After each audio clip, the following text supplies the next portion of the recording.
Thank you. I appreciate that. I still look around for that person you're describing, but I appreciate the words very much.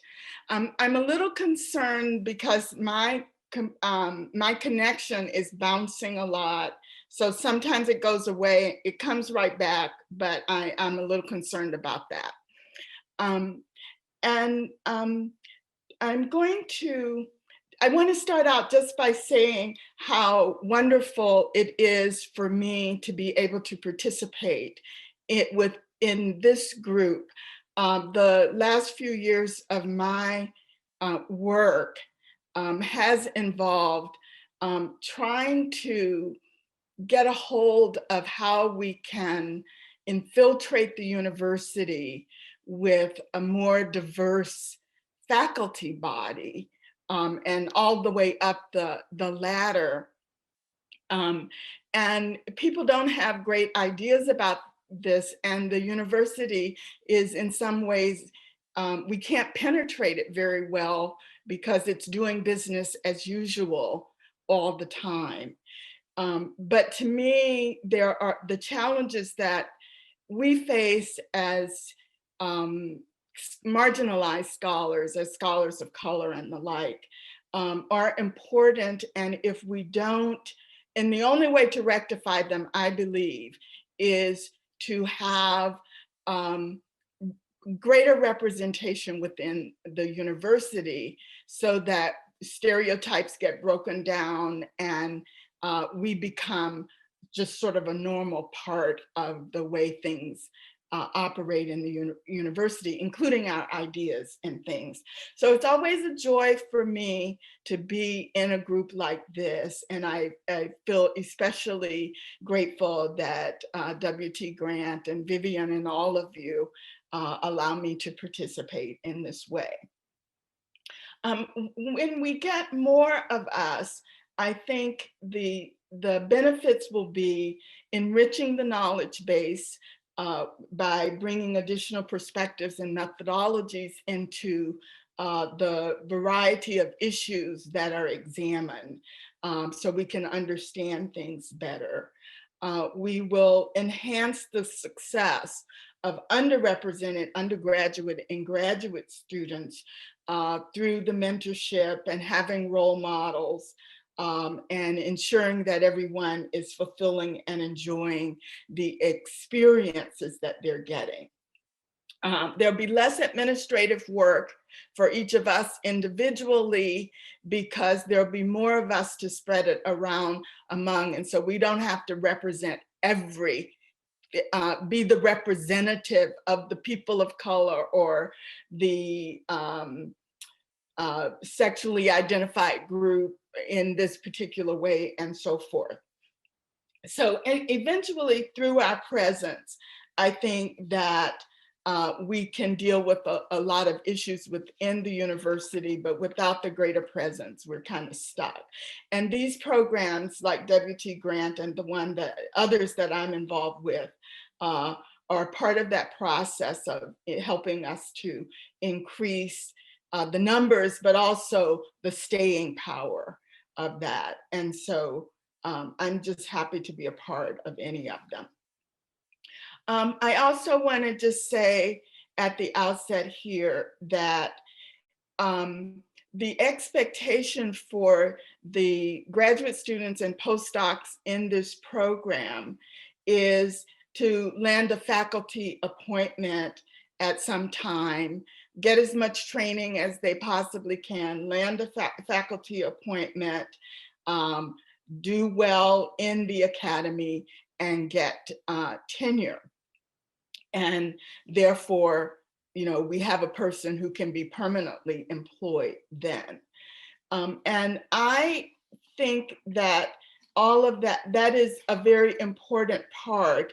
And so I want to talk a little bit about what tenure is all about and about the benefits of tenure to you, but also to the larger context of our presence in the university. So tenure is just a status that faculty can be awarded. But once you acquire this status, it means that you can't be fired for just because reasons, or if you have, there has to be something extraordinary about the circumstances. Obviously, universities can let people go for financial reasons or terminations of programs and things like that. But in general, tenure, it gives you a certain kind of job security. But you've got to go along the tenure track first. And that probationary period that you are involved with may be 6 years, or it's around 6 years, during which you have to demonstrate your scholarly ability, including around teaching, research, and certain kinds of university service. But once you do that, you have long-term employment. It is not easy to get there necessarily, but there are some benefits when you do get there. And some of the personal benefits includes things like it allows you that tenure process allows you to achieve your own academic goals. Some of us would probably accomplish a lot less if there wasn't a tenure process, but in any case, it facilitates your sort of getting, if you're in a research type environment, getting research done, improving your teaching, or what have you. So that's one good thing about it. The guarantee of long-term employment is a privilege that we should not take for granted. Most workers in our society do not enjoy the privilege of kind of owning their jobs once they get them. So we continue to be able to read and write for a living. And moreover, we get to read and write about whatever it is that we want to read and write about. People aren't, ordering us to read and write about a specific thing. So that's an important Benny. Sometimes gaining tenure comes with a good salary bump. And that's important because, we need income, if not as we are going along, certainly over the long run for retirement purposes and all of that. So that is also a good part of gaining tenure that you get personally. And for me, it was a turning point in my career. And I think it is for many people, that you're going along and you're writing papers and you're paying attention to what you have to do to become tenured. And once you get there, you can broaden your activities a little bit, broaden your interests, take more chances on doing work that's for the broader good.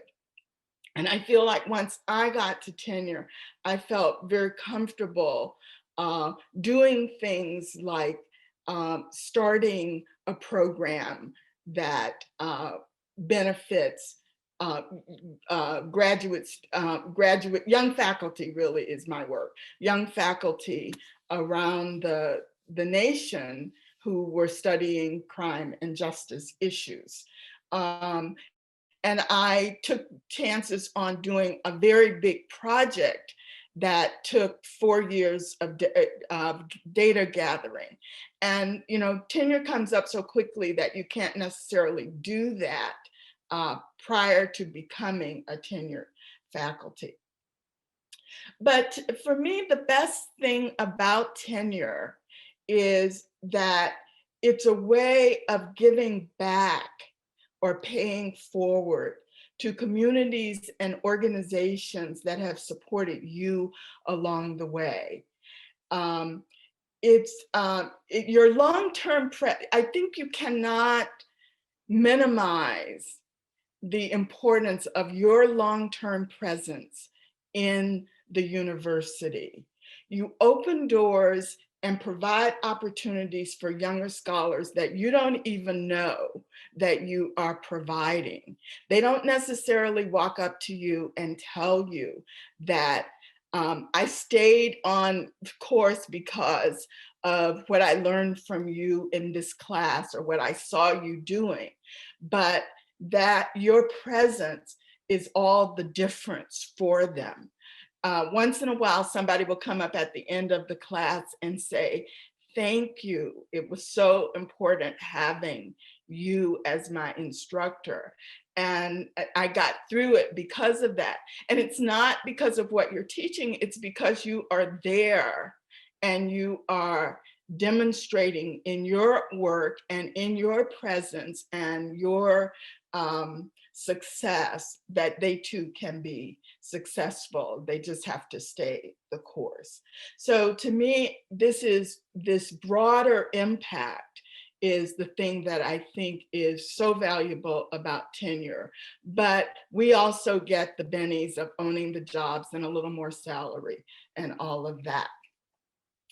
One question that I usually talk in detail about is what is involved in attaining tenure in the universities. And today I'm not going to do that. We have put on as a resource the PowerPoint presentation that I generally give. It's a how-to kind of presentation, how you want to think about and approach your work in the university. And today I'm just going to refer you to that presentation and say that I am happy to meet with groups of young scholars or individual young scholars around any of those issues or any of those points that are made in that presentation.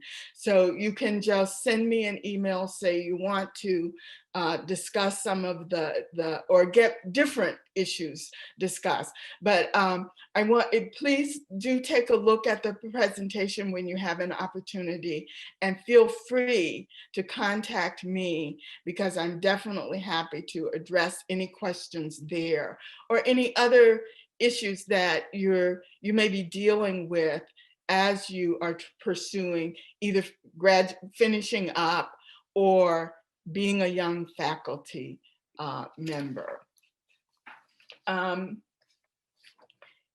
Here I want to make a couple of general points, though, that is related to that presentation and related in general to your pursuing tenure. What you have to do to get tenure depends on the type of setting that you are in. One size does not fit all, and we are not all in one type of university, one type of setting. My graduate students that I have worked with are in every kind of academic setting. They are in top research, what we used to call Research 1 universities. They are in small teaching universities. They're in universities that don't even have tenure. But so we're not all going to be at the top tier of Research 1 universities. And so one of our first, and we may be there at first and then have to change or want to change, but there's work to be done and there are contributions to be made in all these settings, and I want them all populated with all kinds of people. So one of the first things to be aware of is that one size does not fit all, and that one of the first things that you will have to do is it's determine what are the tenure criteria at your university, the public ones and those hidden ones that Fabienne talked about initially. So please look at these institutions for to know what you have to do, and rely on your mentors and advisors to help you figure out what is the true lowdown on it. What do you really, really have to do? Okay. Another point that I want to make is that also in the resource packet is two hypothetical CVs that I have placed there. Those I usually use in the talk to talk about how do you trace your progress along the way? How do you know that you are doing the right kind of work and doing it and presenting it in a way that other people can see that you are on track?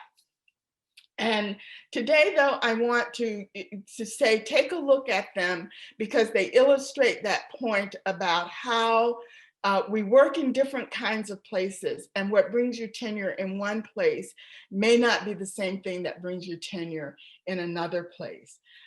For example, the hypothetical CV for Morgan Richardson, when you look at it, it looks like a person who is all over the place in terms of the research and teaching that she does. Her placements for her research are mediocre, from the low tier to the mediocre tier, from like a highfalutin research one perspective. But this was a tenurable, it's based on a person that I really know. So it was a tenurable CV. And a part of the reason that it was a tenurable CV is because she is in a teaching institution where they also are expected to publish, but they're expected to do the kind of work that they refer to as engagement scholarship, being engaged with the community, perhaps being engaged with the organizations in the city or the community and so forth. And her CV reflects this. She is also a master teacher. That does not come across in her CV quite as well, but she is an excellent instructor, gets awards both at her university and nationally for her teaching ability. On the other hand, the Devon Tyler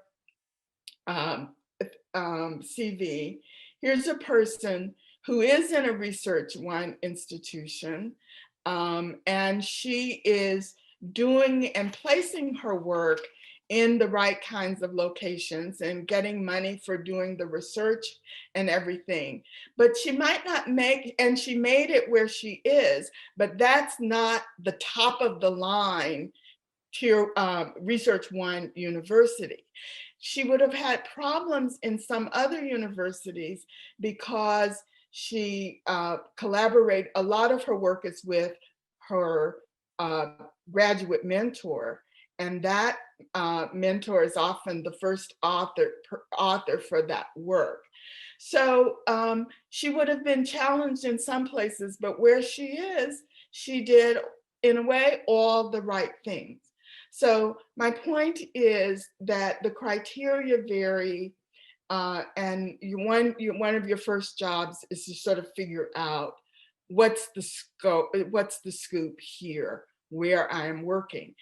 At the same time, you have to be mindful of national standards because you may have to, or you may want to leave the place that you're working in and move to some other place that so you've got to have you have to be mindful of your CV in both those ways. What will get me tenure where I am?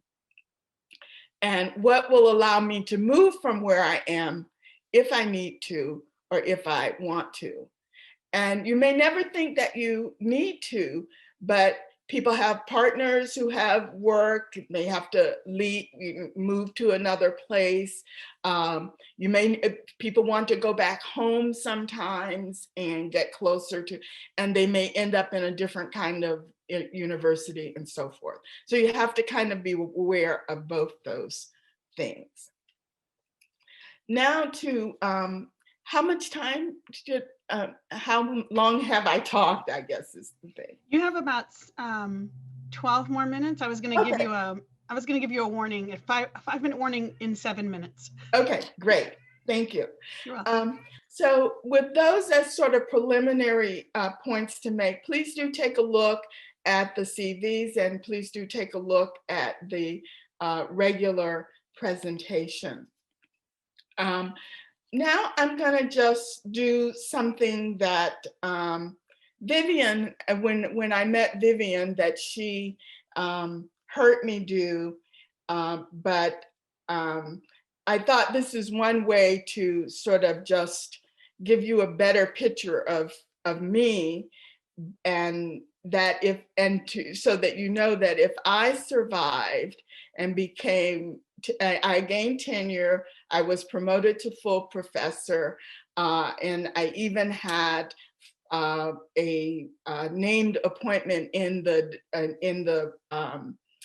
my college for a while, so that all of you will do so, and you will do so with flying colors. So I want to tell you a little bit then about my own experiences. When I came out of graduate school, since graduate school, I've worked in 2 similar types of institutions. But before that, I had taught at a junior college, even. And so I've trained and I've worked only in public institutions, but they have been of different sorts. My first job out of graduate school was at the University of Iowa, which is a Research One institution. But one of my experiences right away was that I came to campus and 2 people lost their jobs that year by being denied tenure.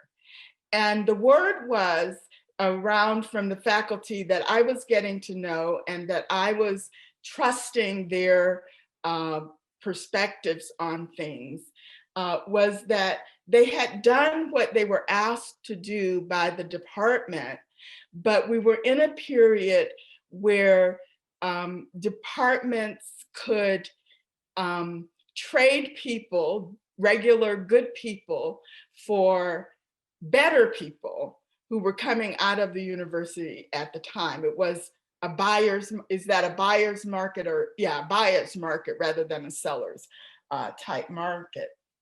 So I was hit with these 2 people losing their jobs, purportedly not having done anything, having done all the right things and still not made it. So one of the first lessons I learned was there can be politics in this movement as you proceed for tenure. And so I learned, okay, I've got to watch out for that and know what to look for and not be disappointed. It's not about me, it's about what they can do. And so be prepared to leave or be prepared to look for another job. And I did okay in my probationary period there, but I also wanted to get closer to family and eventually left there to go to Ohio State University, where I did receive tenure and promotion to full professor. So I think about it in terms of, okay, so what did I do to earn tenure? What did I do right? And I'll talk, and I want to point to several things that I think I did right. And then I'm going to point to some of the things that I think I did not do right. Okay, so first of all, I hit the ground running and worked hard. I did not really know what I was doing, but I assumed it was not, that tenure was something that I could not accomplish. And so I figured I would just have to work hard. And then when they fired me, I would be able to get a different kind of job because I would have accomplished some things, even if not enough to get tenure. And I was not afraid of working. I did not mind working. Secondly, I got along well with colleagues, and that has its pros and cons. When people like you, they give you more benefit of the doubt. So I got credit for effort when I know a couple of other people who did not get as full credit for their efforts as I did because people didn't like their style. That's sort of part of that politics thing. Um, but when you're a member of an underrepresented group, you can be taken for granted. Um, you are expected to be a credit to your race, your gender, um, your or whatever. But others will assume, and others will sometimes assume that you owe them something because they helped to recruit you or something else that you may not even be aware of. So there are these things that go on around perceptions of who we are and what we can do that we don't control. But if you're liked as I was, in fact, I was at one time referred to by one person as a friendship slut, which I don't mind being a friendship slut, but it seemed, I don't think you can rely on that for getting tenure. Another thing I did right was to enjoy the learning process. Academic work is often hard, and for me, I want to find the enjoyment in what I do. And for me, what that was learning. When you have the privilege of reading and writing for a living, every phase of the academic work has learning built into it.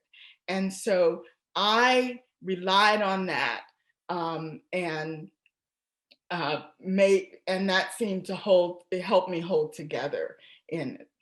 I did I had good collaborations. I worked with people, and I don't know that I was strategic in choosing them. I was not strategic, I'm pretty sure, but we worked well together and it turned out well for all of us. And I learned quickly from those experiences, like people being fired as you walk in the door.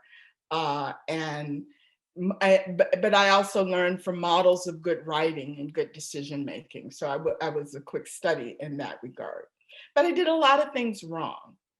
First of all, I collaborated more than I should have, and I collaborated with some of the wrong people. I mostly did good collaborations, but I sometimes did not. And at the time that I came through as an assistant professor, the collaboration wasn't considered a positive as it is now for young scholars. I never learned to be a great teacher. I prepared a good class, I delivered a good product, but I was not a star teacher as a person I was talking about earlier was. And so that was a disappointment to me, but some of us are not. I always, so I'm not very strategic. When I try to be strategic, I mess up. I don't do it very well. But people who can be strategic sometimes do very well. The people who don't don't work with graduate students or work only with the very best graduate students and that sort of thing. And I made myself too available for service. And you will see in our notes that in the presentation that underrepresented scholars the university will take every drop of your energy and time with work that is called service work. And it's good in some instances because you have to do service. Everybody has to do the service, but everybody is not equal. There's not equality in being called on for the service. And then I got into trouble early on through no fault of my own, which involved alienating my chair at the time around tenure. And it was a colleague of mine that went into someone else's tenure meeting and insisted that I be tenured. And the chair was not too happy about that and assumed that I was involved with that, with him doing so. And so that also made a big difference for my life. I decided that I needed to go on the job market because I was in trouble with the chair. And I was going to be punished for something that I had not had a hand in. So you can survive things like that. These challenges are not everything. I survived them all, and I even stayed at Ohio State, though I had the opportunity to leave. So you can come out on top if you have a serious approach to your work. You have your ducks in a row for the most part. You don't let the politics stick on you too closely, and you can move on from them. So I'll stop right there and see if you have comments or questions for me. All right. If folks can just raise a hand with your emojis, and we'll also monitor the chat between Fabian and myself. I did see an opening question from Caitlin, I believe, in the chat. I was just curious about you had mentioned about bad collaborations, and without asking you to share any dirty laundry, I was just curious if you walked away from those experiences with any tips on looking out for collaborations. What are things to avoid? What are things to look out for? Any suggestions around that? So there are two different ways in which you can have bad collaborations. It seemed to me there may be multiple, but in my experience, I had two ways. There were two.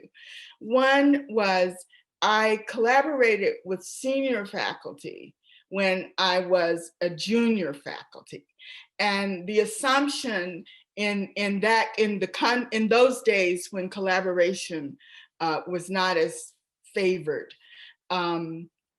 was that if you were junior, you weren't carrying your own weight.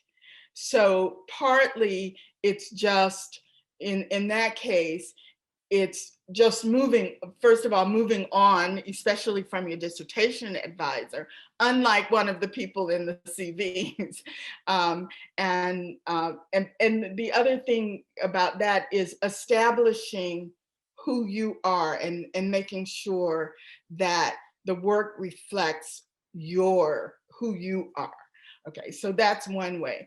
The other way is to sort of agree to work with people who can't carry their load or don't carry their load. It kind of is all dumped on you. And then although you're in this arrangement, so you feel like you have to put their name on the paper nonetheless, or show it as a collaboration when in fact the person didn't do his or her work. And there, I think that you really have to kind of know know the lay of the land. I mean, we get to know our people in our cohorts and around us and what they can do, and so be a little bit wary of who the person may be, and sort of try to be strategic in that way in picking. But and one way you can get help with that is through those trusted advisors and mentors. And they don't necessarily, hopefully they will know the individuals at your place and be able to say, I wouldn't work with him because he doesn't finish work, or he's not really able to do the quantitative analyses, or what have you. But sometimes you won't have that help right in. And so you still need to talk it over with trusted advisors and even chairs sometimes, although you don't want to rat people out mostly. But you want to get some advice about, how will it work? And then also, if you want to take the chance, then you talk it through with the person very, very seriously. How do you approach your work? What parts are how would we divide up labor, and what would we write together? I eventually had a full partnership, and we sat at the same computer and did work together. But when you're trying it out, you might want to just have a real serious conversation about what you're going to do. I see Kay's hand raised. Yeah, I always have like 800 questions. I like that. So I noticed when you were talking, but I don't think it's exclusive to what you were saying at all, and I think a lot of us might use this language. You described the tenure process and interacting with people as, I survived the process, right? Like, I survived these collaborations, I survived the tenure process, I was able to get here. But it is 2021 and we can do better, right? With our technology, with our relationships, I'm no longer interested in survival or surviving. So I would love survive to thrive. Exactly. That's exactly it. And I would love to hear your thoughts or anyone's thoughts on how do we now create a space in which we are no longer talking about survival or just making it, but are supporting ourselves and thriving for us, but for whoever comes after us. Mm-hmm.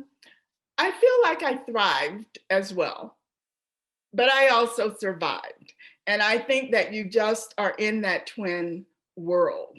It is, even now, even though I think that you are correct that we have higher expectations, but there is a lot that you will face nonetheless, a lot of challenges within the academic environment, and you will come or be made to feel at times like a true outsider. You will feel isolated at times.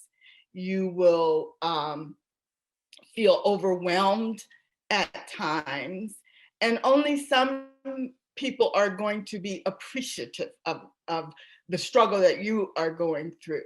So it is going to be a matter in part of survival, but it is also, for me, I thrived, and I thrived in part because what I did was, I think I found what is exciting for me about being an academic, and that is that being in the learning environment part of it.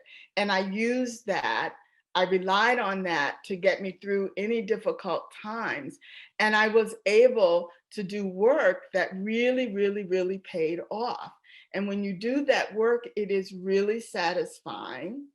And I think another way in which you will thrive is because you will also, you know, what I didn't know is that you can't do, it's not, you're not, the way in which you don't want to be isolated is from the resources and from the feedback and from the access to things. And I felt like I was on my own to get a lot of that stuff. But what we now have are groups like this. We have this, and I was good at, like I said, I enjoyed the people that I worked with, and I was a friendship slut and all of that. But I wasn't grounded with people from underrepresented, marginalized groups that could tell me that I was doing fine and they were doing fine and we could help each other and all of that. So I think these groups are really helpful to us in terms of thriving. But you have to find your joy in the work, and you have to live up to your own expectations as to some extent the contributions you're making.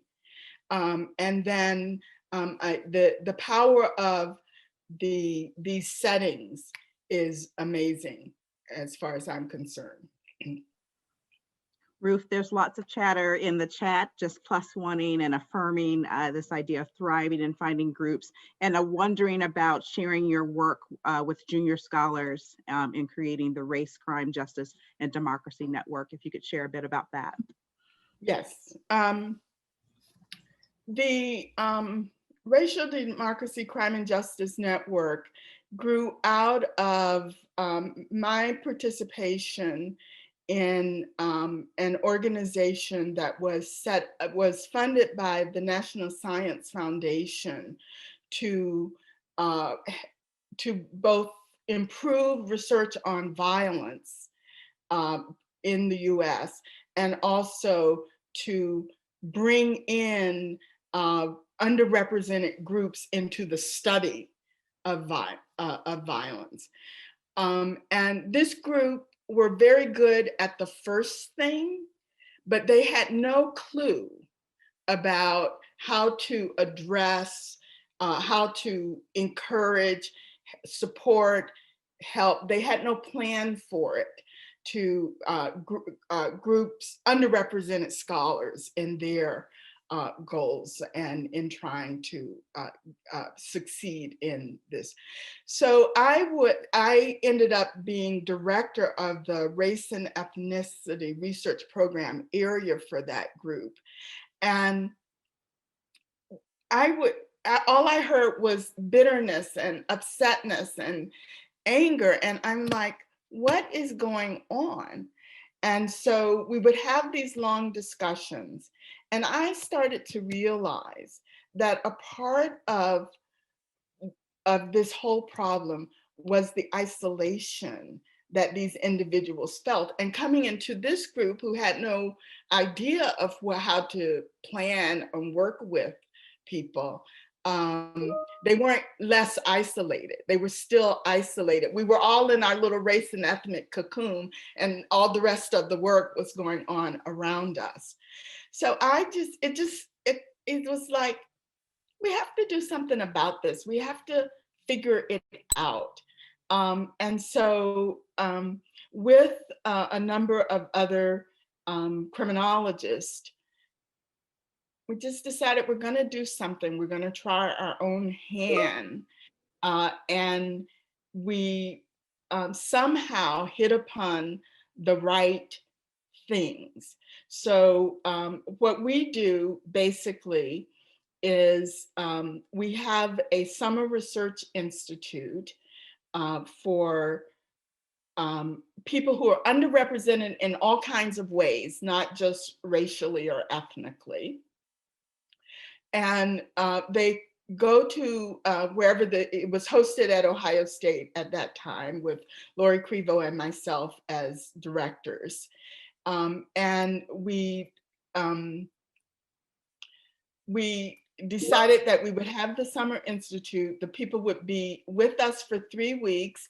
They would work on bringing a paper or a project to fruition, one that they already had started, of course. We would find an outside mentor for them, not necessarily one at Ohio State, but somewhere else.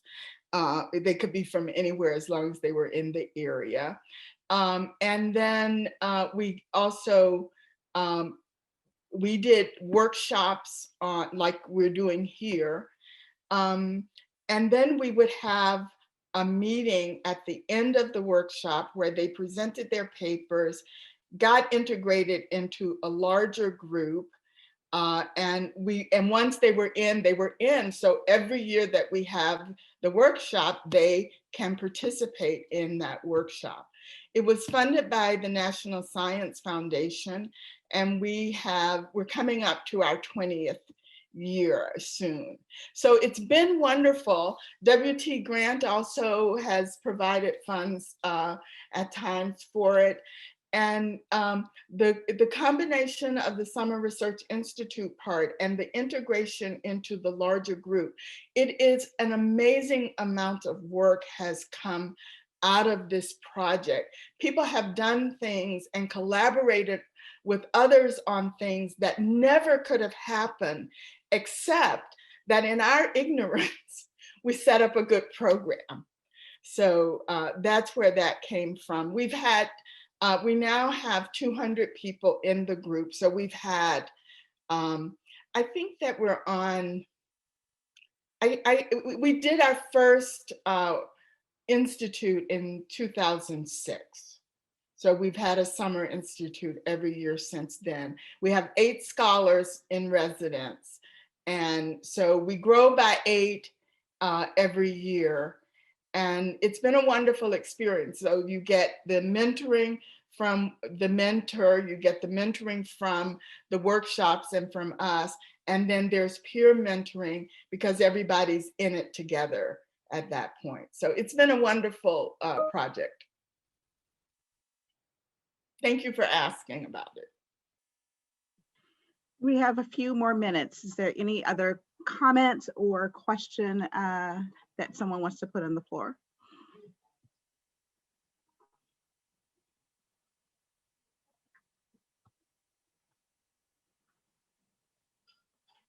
And just making sure that I have not missed anyone, and feel free to unmute yourself if I haven't seen you.